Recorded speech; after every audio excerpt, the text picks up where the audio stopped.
And welcome to the Smite console fall finals. We're finally in swing. We've had weeks of competition leading up to this. We've got two groups for you that are going to be competing over the next 3 days. And amongst those two groups, the top two in each will advance on to the Smite World Championship to compete in the console finals. A lot of exciting stuff here, but let's introduce some of our guests here. Anatoly obviously has been around for a while. Toly, how you feeling about this Pretty finals? good. Console land, you know, 7 weeks of online play for these boys. 5 teams from North America, 3 from Europe. I'm really excited to see, especially the Gauntlet teams, like what kind of strategies they prepared for this competition. And then obviously joining us also is the young homie, the What's coach up, for Allegiance. How you doing, man? Doing pretty good.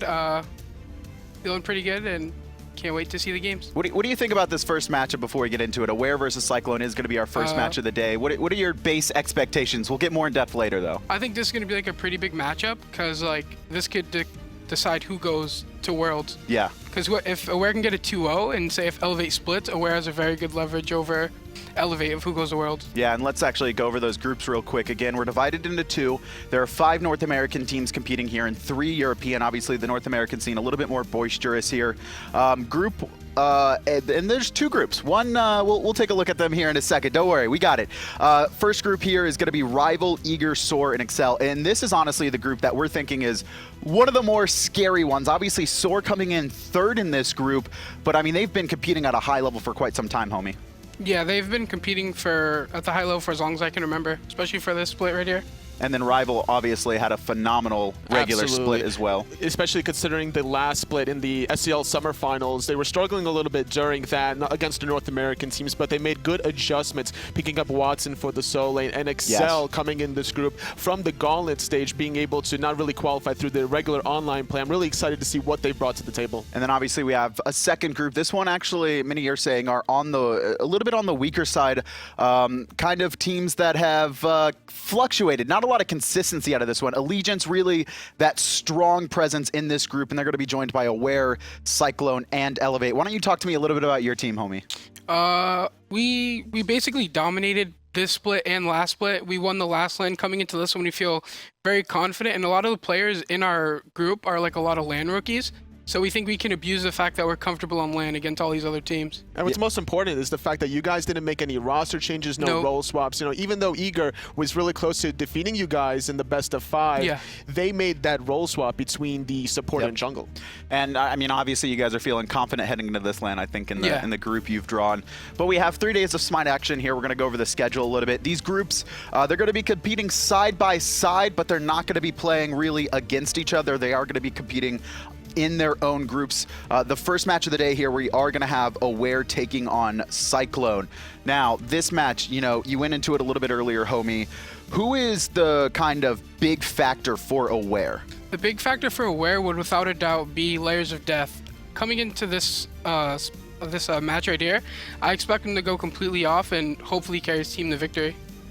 Toly, how you feeling about this? I would have to agree with him. He was Layers of Death, now known as KhaoticPurpose. He was the MVP for the first 2 weeks, and he had a little bit of a struggle with the team internally, but now he's back with the team, so they're looking very strong and very confident heading into the LAN, despite them all being rookies. Also, the support player for this team, Kenshin, he's been around for a long time, competing upon multiple teams ever since MLG back in 2000 and I think the end of 2015, beginning of 2016, and he's been around, but he's never really been able to make it into the spotlight, but here he's coming, and I think he's ready to finally do it. Kenshin, he's a long time coming support, you know. He's a little bit, I feel like I would say that on the cognitive side, even though I feel like his skill doesn't match up to that, but I feel like if he just focuses on his own gameplay, you know, he has a lot of experience, a lot of time, and that he's put into this, that he could be like, you know, top 5, top 4 support. Kenshin, I'd say it's probably like the second most aggressive support, you know, aside from Mythlin. But he overextends a lot, I'd say, in his aggression, and I think he's really easy to pick. He's a really good shot caller right here. Like, he's the one that leads Aware. He like tells them what to do. He's credited for like a lot of their wins, what he says in his decision making. So yeah, I mean, he's a pretty all-around good support, I think. He calls everything we do. We listen to him. He has the most LAN experience. So yeah, we're gonna look to listen to him most of the time. So Grandpa Kenshin the biggest tryhard to ever touch the box. My man in scrims will walk into my red buff at level 1, hog it, then jump over the wall, sit over behind the wall, then jump us at boars, then walks in the lane, zones us off, and taunts. That's like one of the few times in the world I've ever been tilted playing Smite, and I was so mad. Oh my god. I was so salty. We surrendered at 4 and then we 3-0 sweeped them. So rewarding, I guess. My favorite part is definitely F.Dot's laugh there. He's like, I can't believe he did that to you. But Kenshin, obviously, been playing for quite some time here. And Aware, they were kind of a surprise in North America. No one really thought that they would perform as well as they did. What do you think the reason is, homie? I think the reason is that Kenshin's always had, like, he's never had, like, a block in, like, his mental, if you know what I mean. Like, he doesn't think, like, oh, this player's ever better than me. He sees everyone at the same level as him, or as if he's better. So going into that with, like, a clean mind state, it's so easy to get wins off top teams like that.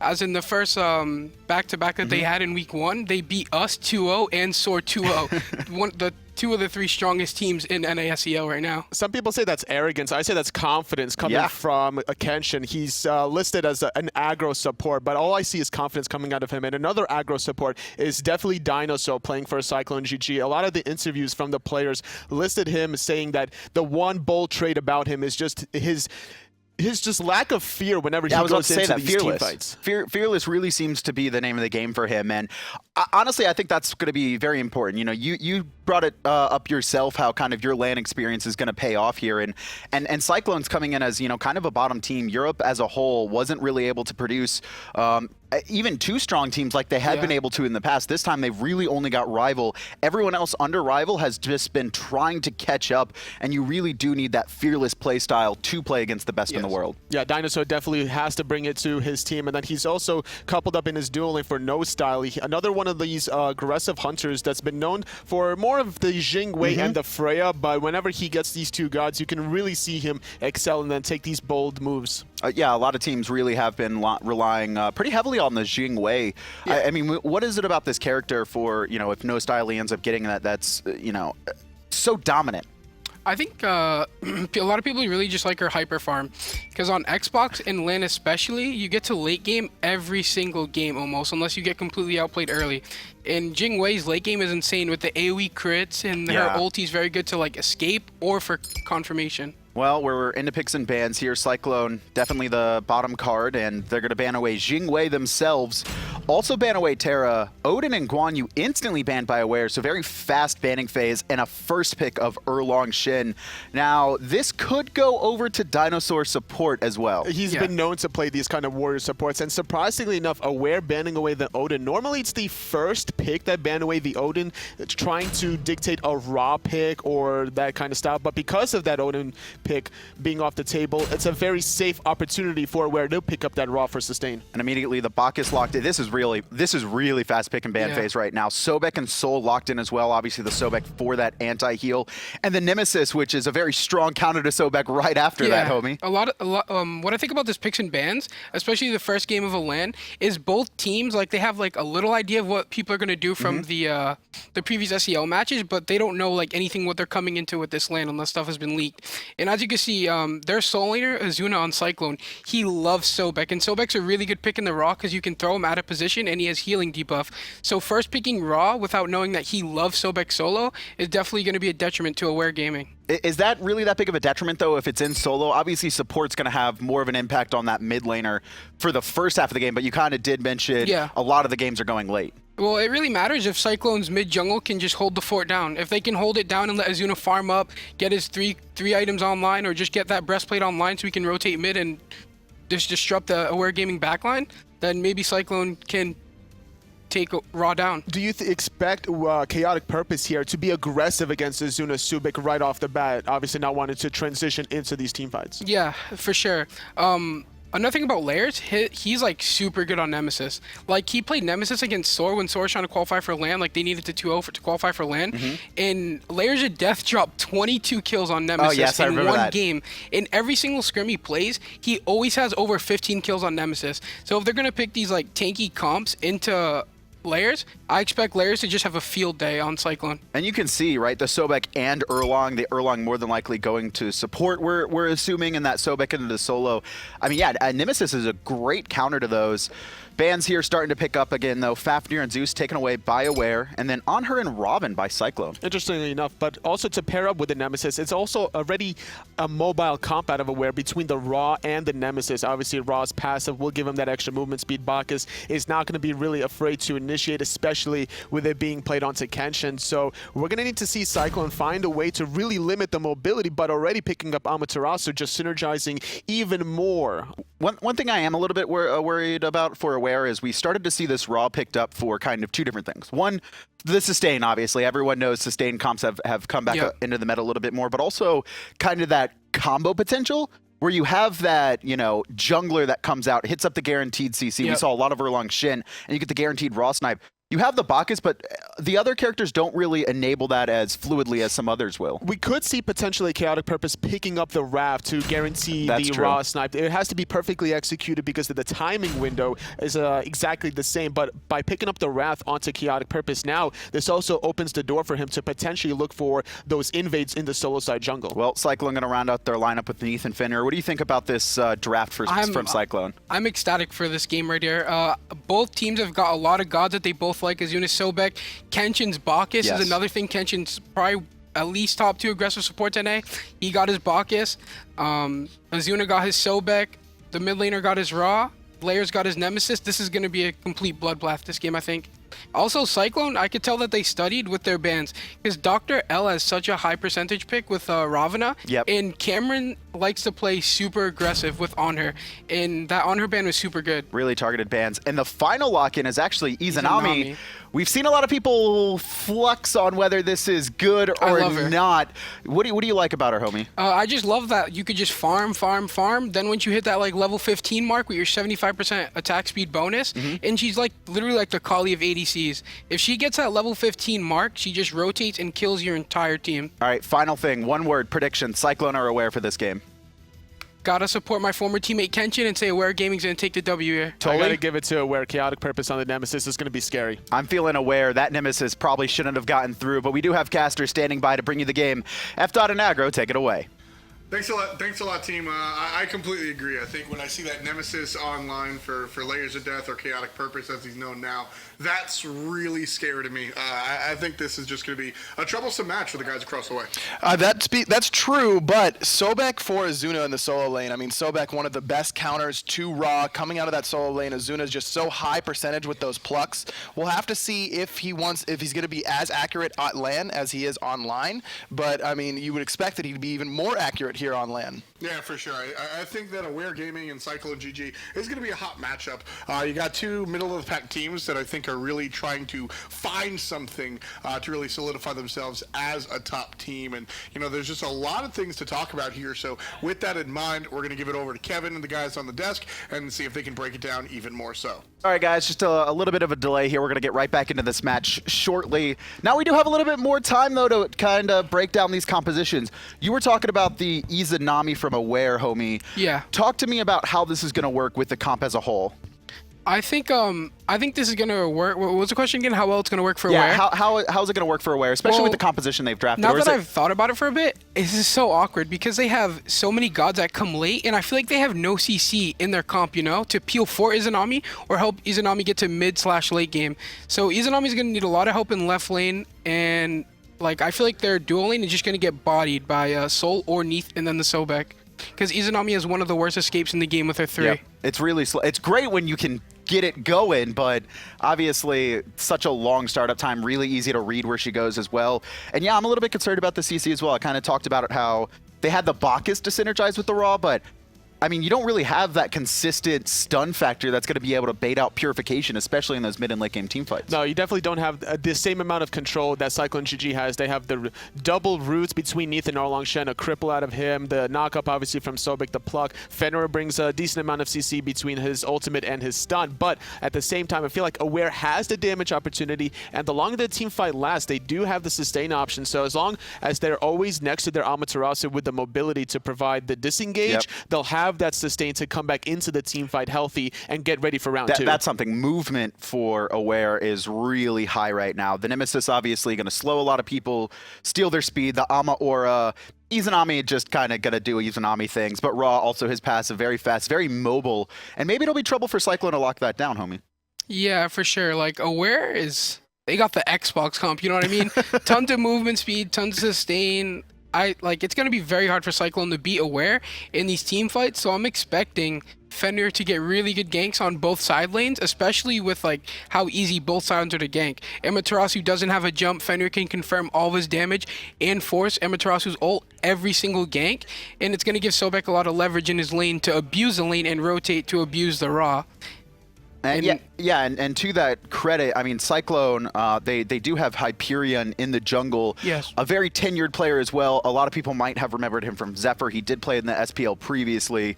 So that's going to be a pretty exciting matchup in the jungle. But we do have the game ready for you guys. F-Dot and Aggro, take it away once again. All right, let's try this one more time, guys. We're going to get into this match, Aware versus Cyclone. Again, we hit a lot of the points.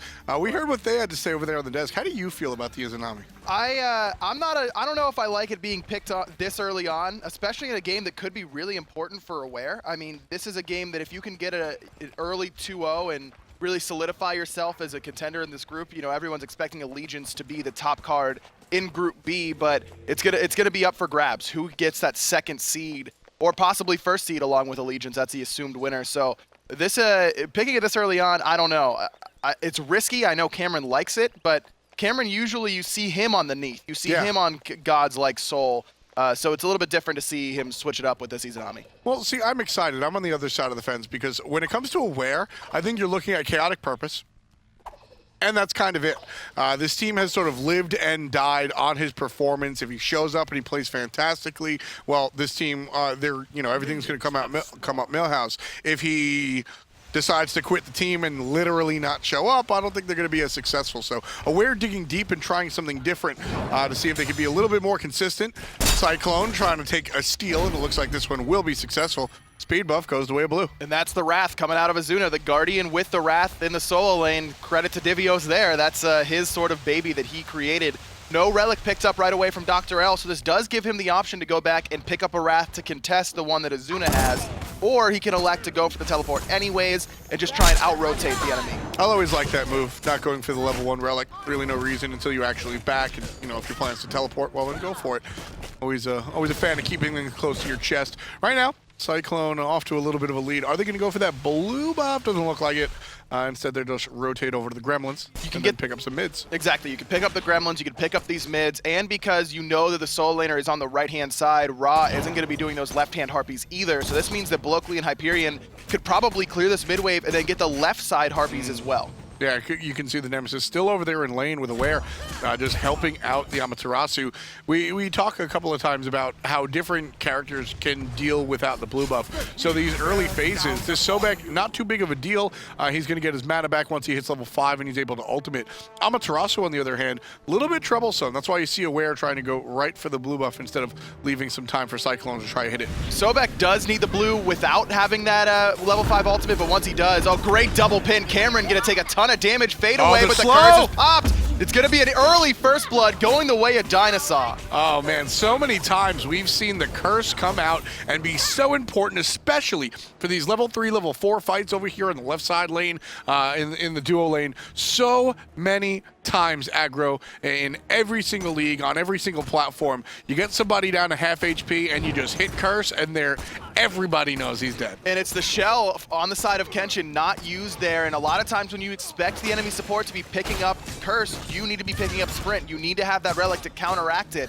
Instead, Kenshin goes for the more traditional shell relic at the beginning, and if you look across the board, no sprints right away. So until level 12, and it's probably going to be Kenshin at level 12, which is going to take even longer than most other members of his team, there's going to be no way to counteract that curse. Yeah, that's little surprising to see the shell not even used there, right? I don't know if it would have saved the life, but even still. Cameron going to start things off 0-1, still level 3. Styley, on the other hand, certainly having a good day on the soul. So normally you don't want to have your support get that first blood. You would rather have that go to your ADC, but that's actually good. Hold that thought. DoctorL going to take a good amount of damage. The block and Hyperion's here to pick him up. It's right there in the mouth. This is surely going to be a death. One more hit of the Brutalize, and Hyperionnn gets the kill in the short lane. DoctorL going to hold that L this time around. And now the Amaterasu, the already troublesome early game character, is going to be in another bad spot. And this is what Cyclone likes to do. They like to get Ezzuna this Sobek, and they like to get him ahead in this lane, and he's already done that, invading the speed buff and getting that early kill. And it's just working out the plan. Here's the secondary invade on the blue buff. This time everybody's ready. And Boronic able to answer back off of the belly flop and make the kill. Second player in trouble. Here comes a stun out of the Amaterasu, and a hog stun saves the life of Ezzuna for the moment. But the Sobek's still going to fall down. DoctorL gets it back. So we talked about how there was not a whole lot of setup for that Ra in the mid lane, and we were worried about how well can Boronic really follow up with that snipe. No problems there. Belly flop, Nemalt, instant snipe. Hyperionnn gets erased off the map. Ezzuna can't go anywhere. He's only got boots 1.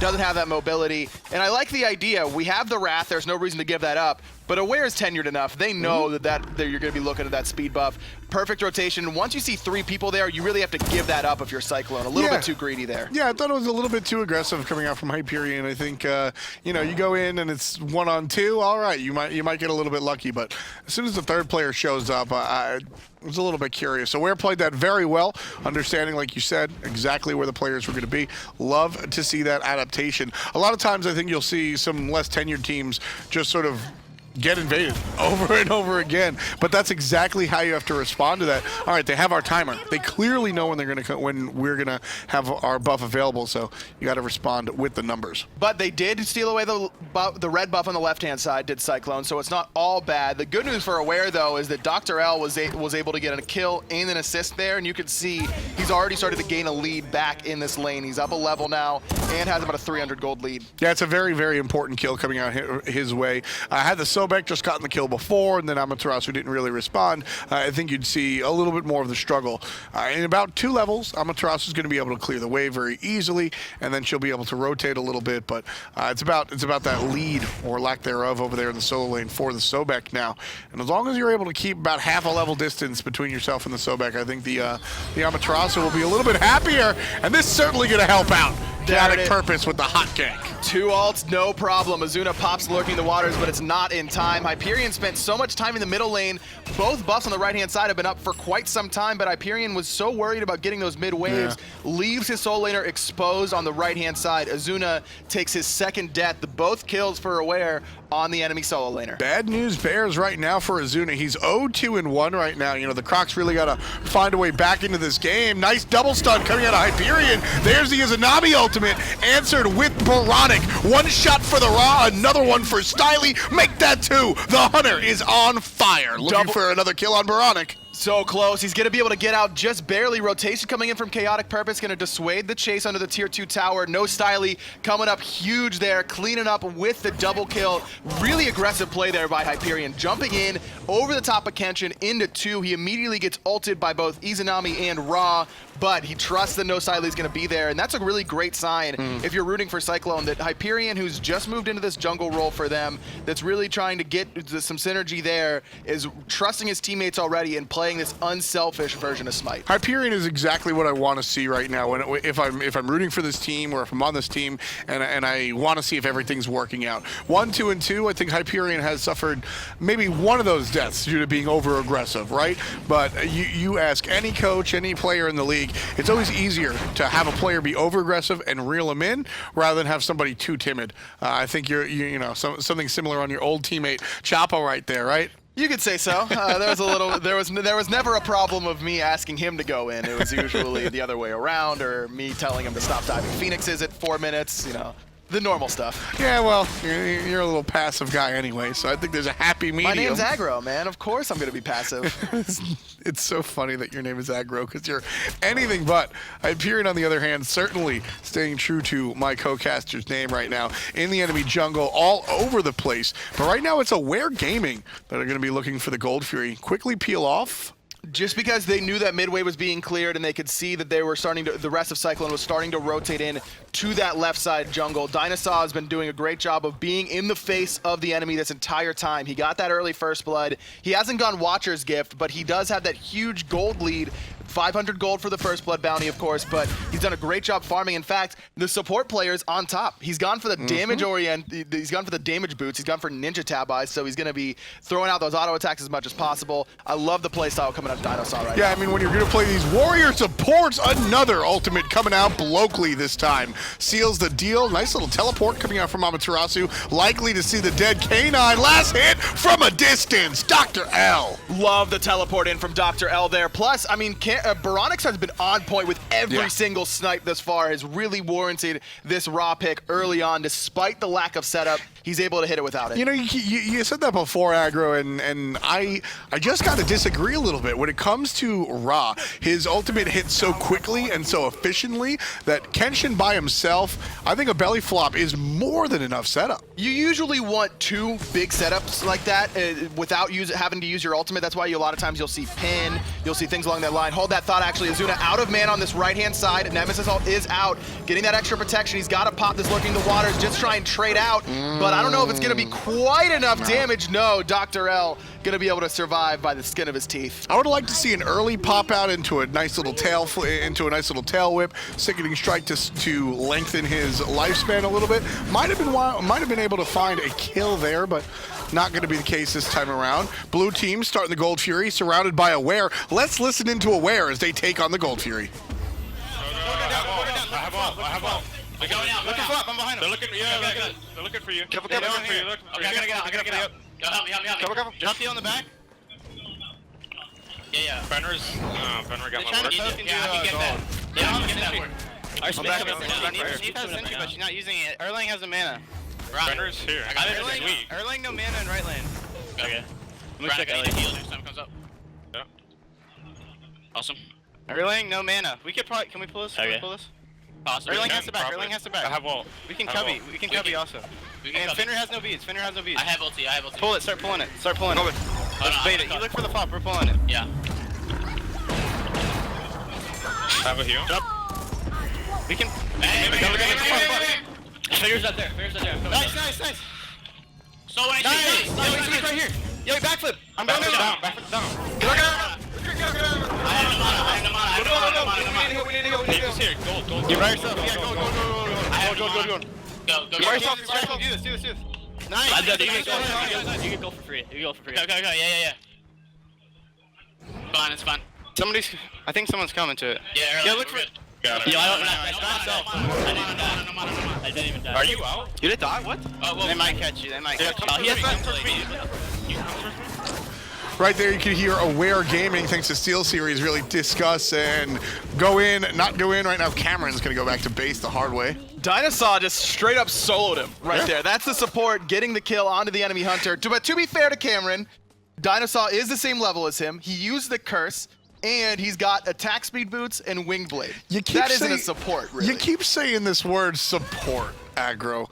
I don't think Cyclone understand, or you don't understand what support. This is Jungle 2. Okay? Yeah, Jungle 2. We've got Jungle 2 on the map. He's got the attack speed boots, and I mean, hey, winged blade is what? It's a hybrid item at best, right? Sure. So That's a little bit more defensive. Yeah. Cyclone, they're definitely not what DineOhSaw brings to the table on this Erlang Shen is going to be that damage, because the pin comes out and it's not really anything you have to, the more tankier you are, the longer that pin doesn't cripple people. So just build aggressive. KhaoticPurpose actually trying to turn it around. He took a couple ultimates in the mid lane there. DineOhSaw, no surprise to see him step up and try and get some extra damage off. Still sitting on top of the player damage charts, but that fight for Aware was so clean. I loved the engage from Kenshin, and then the immediate snipe from Boronic. You mentioned it, the Bali flop, enough setup in that sort of scenario. Really instantly killed no Styley. KhaoticPurpose gets the last hit as he usually does. And then DoctorL almost got out there. I mean, he did a great job. He picks up Bloakley with the ultimate, accepts that he's gonna die for that Gold Fury, but the rest of Cyclone was so focused on chasing him that they gave up the Gold Fury. Perfect team play by Aware. I mean, DoctorL almost even got out of there. He walked into a wall, so he was able to get caught up to by the brutalized. But honestly, I thought we might have even seen the Amaterasu get out. So hot plays coming out from Aware. Solo laner doing exactly what the solo laner should. I think when you see a solo laner or a support player kind of trade their life out for an objective, that's totally fine. He's 4-2-1 right now, obviously still crushing it. Look at this second item though, very early on. We see that Genji's Garb coming out. Yeah, and I love that up against the magical damage dealers that Cyclone has. You want that up against a Sobek. It's a lot of times you used to see Pestilence in that slot whenever you're up against a magical soul laner like a Guardian.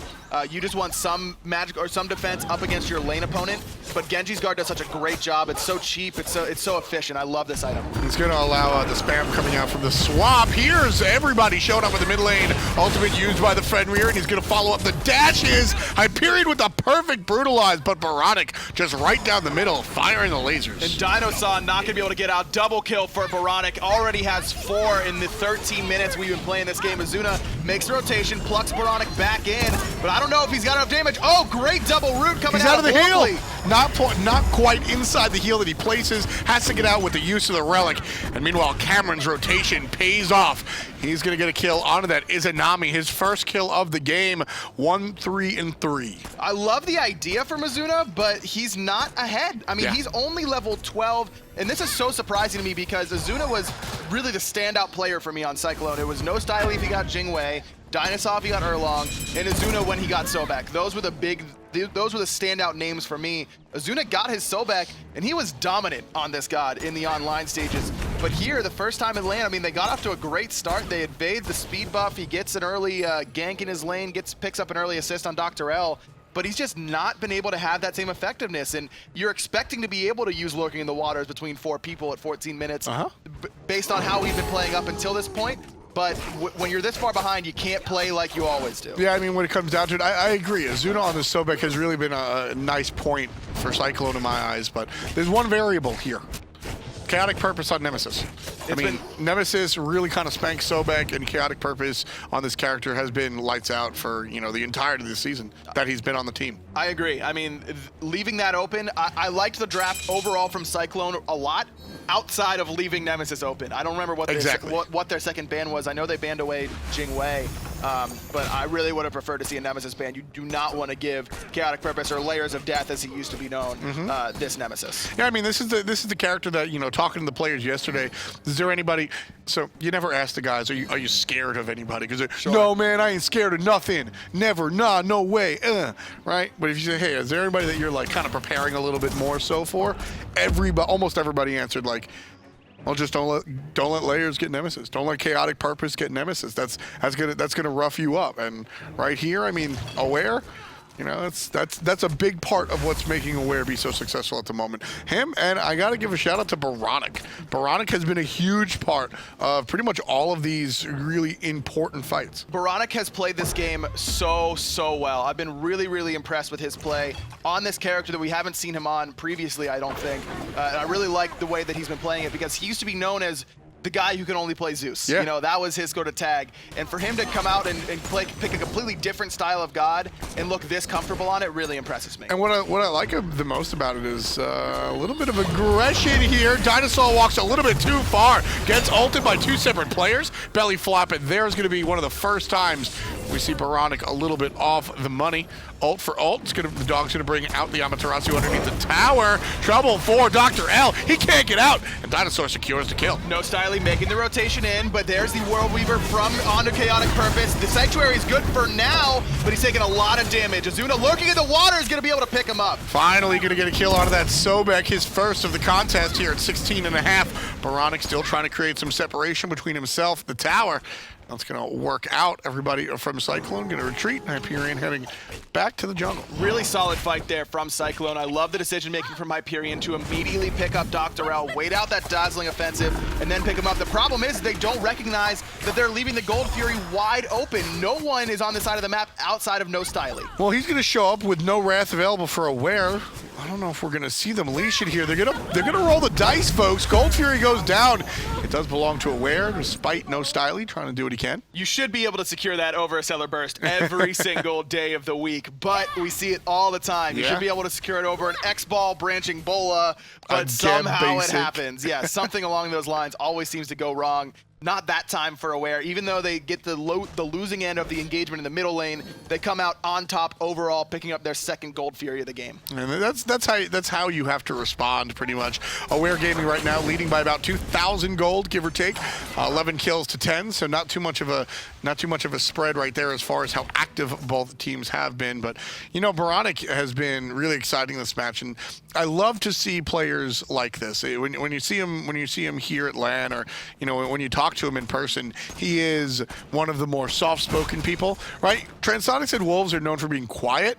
Boronic doesn't actually want to speak, and here his gameplay is doing all the talking for him. Without a doubt, 4-0-4, sitting second on his team in player damage. I think we've only seen one snipe off the mark. I love the build coming out of him. This is a perfect build for what Cyclone want to do to him. You could see, I wouldn't have minded a Wing Blade for some extra defense, but overall, I mean, this is the cookie cutter raw build right now. It's Dynasty Plate Helm, Boots, Rod of Asclepius to help your team heal up. It's also going to help out the healing from Amaterasu switching stances, as well as any sort of meditation on their side as well.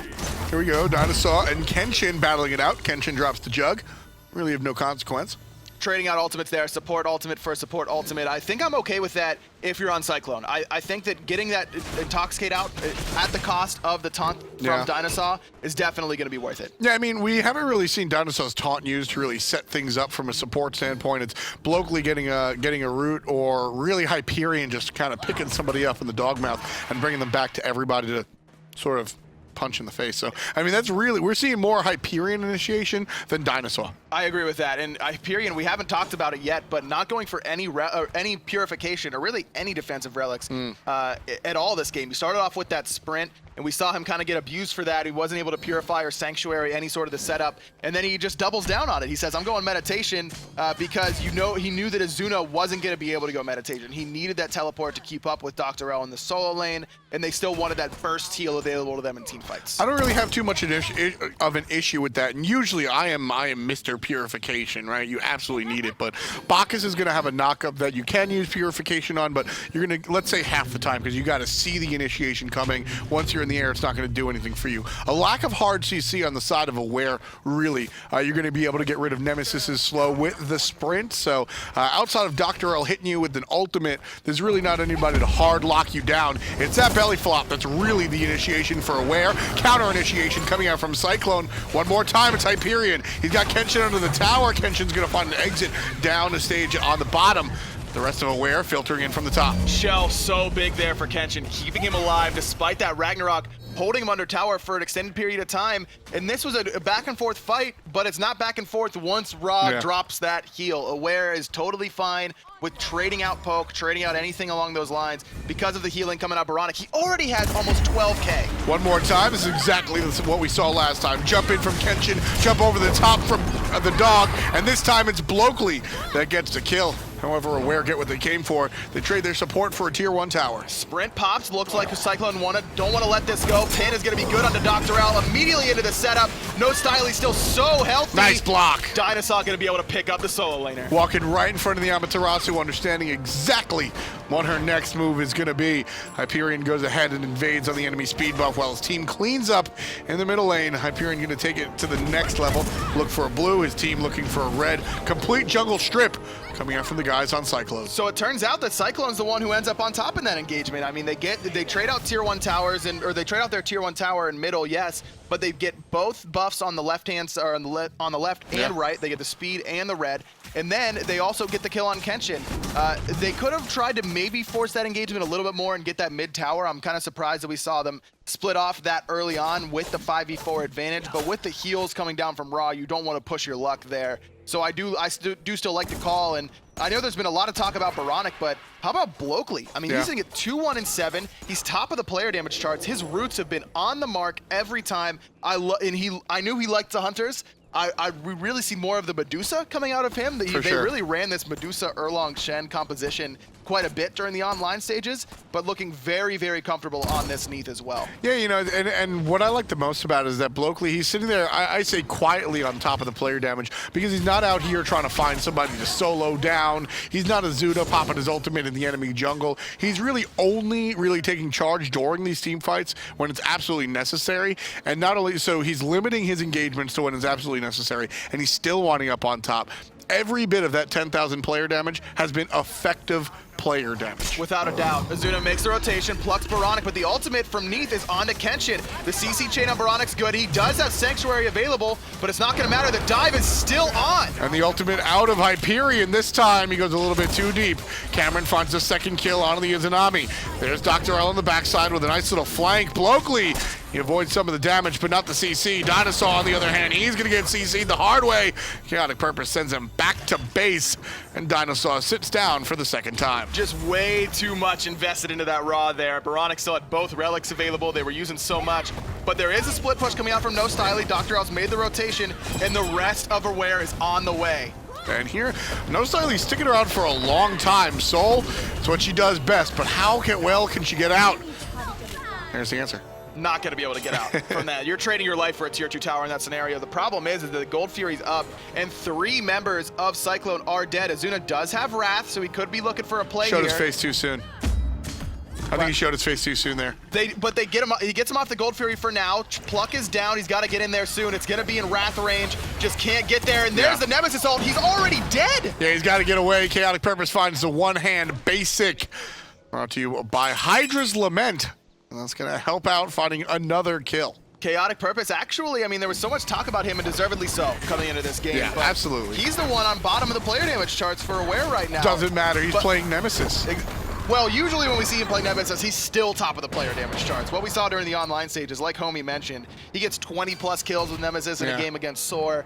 This is still kind of surprising to me to see him where he is, but it's not because he's not doing his job. He's doing his job. He's going over to that solo lane, getting DoctorL back into it. He's punishing this Sobek pick. Sobek with 5 deaths already. He's setting up for the rest of his team. He's been perfect with the ultimates, off the belly flops from Kenshin into an immediate snipe from Boronic. He's been playing very well. It's just we're used to seeing him be the one who's playing the best on Aware. You know, I still think he's in the conversation. I think you're looking at KhaoticPurpose and Boronic right now for me are the 2 players that are really sticking out.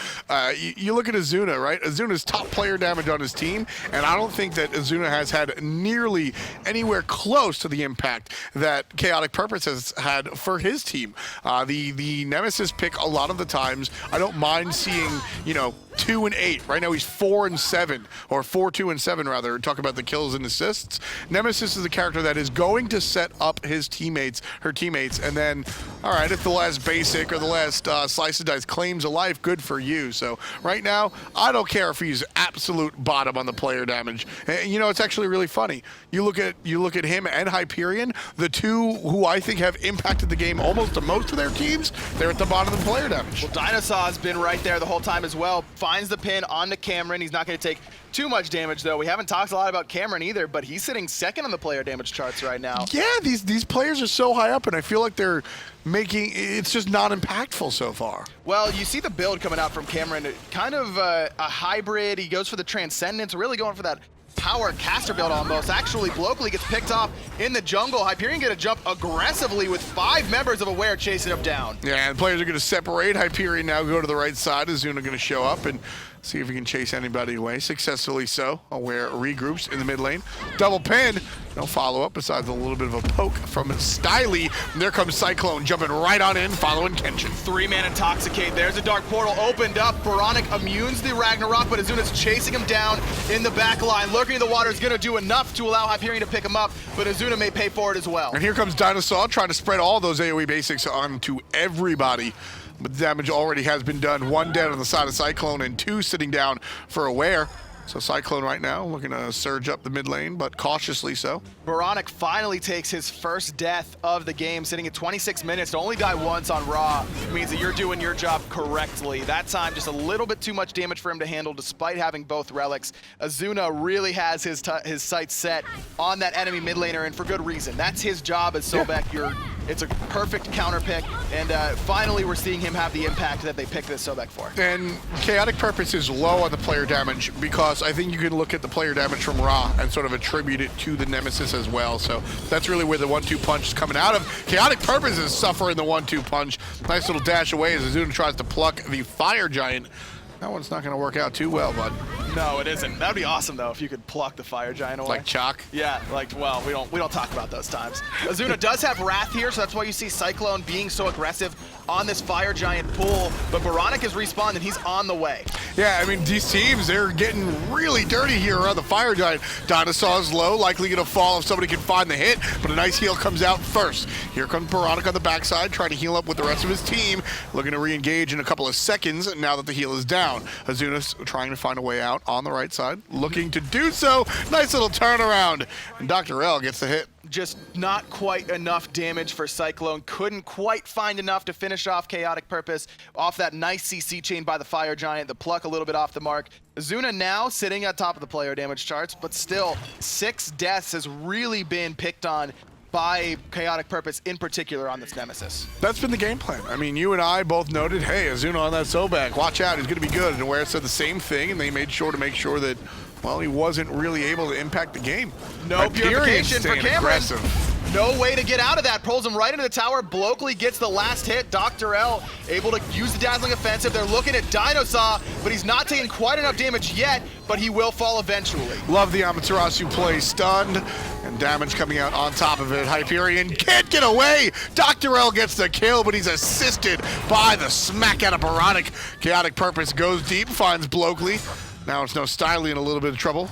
Both the control warriors out of Nemesis and Amaterasu really doing their job. Nemesis isn't a warrior anymore, but not anymore. Certainly feels like it. She used to be a warrior. Certainly feels like it. She sometimes does. With this build, it is a little bit more offensive coming out of KhaoticPurpose. Now finally going to be building into some sort of defense. And there's the sustain from Raw again. You saw some members get pretty low, even though Cameron gets picked off immediately at the beginning of the fight. Yep. KhaoticPurpose and DoctorL, another big snipe from Boronic, able to secure a kill as well. Aware just works together so well as a team, and that's one of the first things that jumped out to me whenever this team was first formed and I was playing against them, is that they really work together well, and that's not something that you usually see from a newly formed team, and that synergy has only gotten better as the season went on. Yeah, I mean, I'm watching Aware, and like, not that Cameron has had a bad game or that he's not working together with the team, but outside of Cameron, Kenshin, Boronic, KhaoticPurpose, and DoctorL this game, I have seen them all work as one unit in almost every single team fight. Kenshin jumps in, Boronic follows up off of that alongside KhaoticPurpose pretty much at the exact time that is necessary, and then DoctorL is going to come in right along those times and find the dazzling offensive. We're seeing this happen almost every single time, and Aware is able to execute it absolutely perfectly. How does Cyclone really respond? You got to get a pick onto Boronic early on in the team fight. We've seen it. We've seen them try to do it a couple times. They've only been successful once, but they need to get a good pluck onto him and pull him back into the team, and then debuff that healing with Sickening Strike and try and blow them up. Because if they're just low and they aren't low enough to really execute them, they're just going to get healed up by that Solar Blessing. I love this call. The rest of Aware's on the left-hand side trying to push down that tower. Cyclone immediately goes to the Fire Giant. They do have the Wrath, and it's getting fairly low. They've got the damage. DoctorL's going to come in, try to find a stun, turns around, can't do it. 14%. Cyclone get the Fire Giant. Excellent play call from down under. Oh, down flop. 8K, and Boronic comes in, doesn't care about the Fire Giant. No, Styley 1 HP, going to use the Supernova to try and buy himself some time for now, but not enough. Okay, that's classic KhaoticPurpose. All the while, Cameron gets this Phoenix on the left-hand side. That was Kenshin wrapping around the back. 3-man flop, 3-man intoxicate, Fire Giant be damned, we're winning this team fight. And that right there, if I just talked about how the other 4 players from Aware Gaming are all part of one big machine. If Cameron's not going to be a part of that machine, I want to be getting the Phoenix like that. Split pushing to victory. Aware's going to now siege this mid-Phoenix as a team. Like you said, Fire Giant on a Sobek. I'm really not that concerned. Down goes the Firebird. Who cares? And now only 1 Phoenix left up. This game was close not that long ago. Close no more. All 3 Phoenixes down for Cyclone. Aware is looking really strong. 31 on the clock here, folks. 23-14. Aware Gaming, they're up by about 13,000 gold. That's a whole mess of it. And Cyclone, they have a brilliant play call, and they try to go for the big objective. They're successful in that, but Aware just doesn't care. They're able to chop them down and then punish them even more so, cleaning out all of the Phoenixes in the base. And I mentioned it earlier on, but The big difference maker there for me was definitely Kenshin, and I love the pathing. A lot of times when you know the enemy's on Fire Giant, you're going to be running to the Fire Giant. You're going to be trying to disrupt it there. He understands that Cyclone have the Wrath, that he's not going to be able to get there in time to defend the objective, so instead he wraps around the backside. He knows where everyone's going to be running away. He finds a 3-man flop. Boronic finds a snipe to pick someone up on the front end. Hyperionnn had already back to try and defend that left-hand Phoenix. Wasn't successful there either, and Aware just played that fight perfectly. I loved the call from Cyclone, but the response from Aware was perfect as well. Yeah, exactly. Sometimes, you know, sometimes your great call is just answered by a greater one. We'll go from macro to micro, however. I want to really focus on this Izanami build. We don't really get to see this character too often, and here we get a chance to really see him. You brought up the build before. Sure. There's a distinct lack of attack speed here. It's pretty much just on those chin side and a little bit on the Aussie. Really, I think the secret here is the fact that CaMeRxN on this Izanami. Izanami is largely ability-based character, and then when you are going to bring out the basics, you've got that 75% boon. Exactly. He's really relying on that first ability to get that extra 75% attack speed. He has on Ninja Tabi as well to kind of augment that lack of attack speed normally as well. All right, so there's more attack speed in this build than it seems like at first glance. Exactly, and there's a ton of power and penetration. That's really what I see. The solo Deathbringer, I don't know if that wouldn't be the crit item that I would build there. If you're going one crit item, it's usually going to be Rage, or if you really want to get the most effect out of a passive, it's going to be Wind Demon. But overall, I like the build from CaMeRxN, and it shows in the damage numbers. It's working out very, very well. He's sitting on the top end right there. Aware now, looking for some kills as they head towards Cyclone's base. Nemesis ultimate is on Ezzuna. He's likely to fall if players can get in position, which it doesn't seem like they can. DoctorL follows on the backside, and KhaoticPurpose smacks it down. Boronic shoots out the laser, not going to find a target, but CaMeRxN will make up for his misdeeds. Hyperionnn goes down. Only 3 members left alive for Cyclone. 3 waves of fire minions pouring into the Titan room. It's going to be Aware Gaming at 34 minutes picks up the victory. Cyclone came out looking pretty strong, and I liked the draft, but it didn't matter. KhaoticPurpose on that Nemesis finishes off with 8 kills, exactly where you'd expect him to be.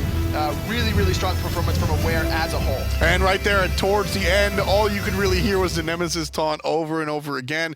That's what you got to expect out of KhaoticPurpose. Like we said, formerly known as Layers of Death, he's a loud guy. He's a confident, that's being nice guy, and he wants to let his opposition know it. But after a game like that, I'm not too upset about it. Neither am I, man. and you're here at LAN. I mean, online is one thing, but here at LAN, trying to get into your opponent's head, you know, you hear it all the time, yelling back and forth. I love that kind of stuff. It's really awesome. That's really what we're here for. Right now, up 1-0 Aware comes through in the clutch with some of their confident comfort picks. Certainly looking really clean.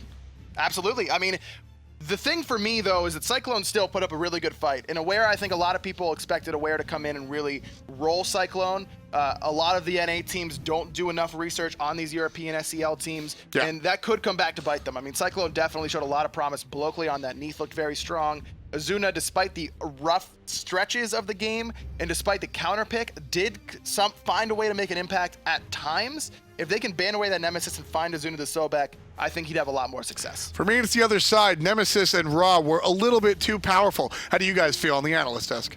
Definitely feel like Homie called this one. He said it was going to be a bloodbath, and he was not lying. I mean, starting that off, let's just talk about kind of the whole game. It started off with a kill in dual lane. Not something you see too often. I think it was level 3 pushed up there. The Izanami gets picked off. We saw that she couldn't really get away from that sticky situation. And before that even, we saw the invade coming out of Ezzuna with the Wrath, which is surprising because I expected personally for KhaoticPurpose to pick up the Wrath, abuse the Sobek Guardian in the soul lane, but instead they kind of went a little bit too aggressive the second time around once the speed buff respawned, and then the heavy counter rotation coming out of Aware just really punishing off Cyclone. Yeah, to start off with the first blood, like, as I called, like, the Izanami, she's just, like, so hard to, like, survive. Her dash takes so long, and if you cancel it at the right time, it takes a cooldown. So she basically just died because of that. And, yeah, and then the invade, that was played, like, so, like, I thought that was so cool how he just dashed into the buff, then hogged it, and then just walked away. I thought that was played beautifully by Ezzuna. Yeah, and we're just watching DineOhSaw here as well. I mean, great game from him. Cyclone don't win in the end, but this Erlang Shen support is something that could be a little bit dangerous for teams moving forward. The thing is, he didn't even build it like a traditional support. He went immediately into the death tolls, Ninja Tabby, just going full-on offensive. And I like the style it provided for his team initially to start off, but it doesn't transition very well into those mid to late game team fights. He's a very easy target to lock down and pick off right off the bat. I think you hit Ninja Tabby just because, like, you know when you back to base and you have a little less gold and you're like, oh, man, I can't wait. I'm going to miss a wave to tower if I wait for this gold. So I think he just bought Ninja Tabby because of that. The Transcendence is an alright buy, but I don't really like Transcendence unless it's on, like, Uller or, like, a really, really, really mana-dependent Hunter or Hunter mid. But other than that, he played it really well. Like, he didn't tilt, and he got into the mid game perfectly, and he ended up taking the W. And just kind of those early game team fights. I mean, the pace of this game was 100% dictated by the junglers, Hyperionnn and KhaoticPurpose. We saw them both setting up ganks not only in the mid lane, but also a lot of attention to those solo laners as well, really trying to shut down that Sobek. Well, yeah, because if you shut down the Sobek, he just becomes a squishy god, and a squishy Sobek is like an instant loss. Like, you can't play with a squishy Sobek. So he noticed that, and he just kept ganking him off cooldown, Nemesis ult, Nemesis ult, Nemesis ult, and they both played it perfectly. They matched their cooldowns, and they just got kills like almost every gank.